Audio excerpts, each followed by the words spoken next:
በድፍረት ያለ አንዳች ሀፍረት 1 ሚሊዮን ሰው ሞተ አትበሏል። ብዙ ጊዜ ፊገር ነው ብዙ ጊዜ የሚነገረው። ይሄ ትምህርት ቤት ወድሟል፣ ይሄ ሰው ተገድሏል፣ ይሄ ተደፍራለች፣ ይሄ አይነት የሃይማኖት ተቋም፣ ይሄ ትምህርት ቤት፣ ይሄ ያ ቁጥር ነው።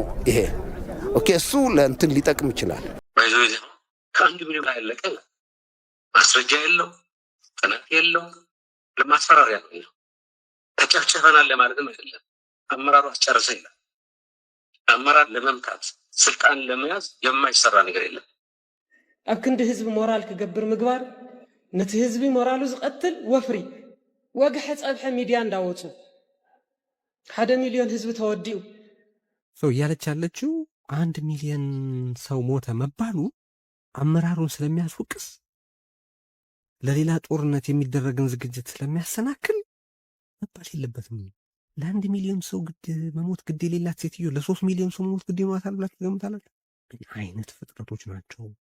ምን አይነት ምን አይነት አፈር ነው የሰራቸው የሚለው እኔ ሊገቡኛችሁ ነው። ሰዎች እነዚህና የመሳሰሉት ጨዋታዎች ያሉበት የድንቁርና ጨዋታ ነው። የጭካኔ ጨዋታ ነው። የጅምላ ፍጅት ጨዋታ ነው።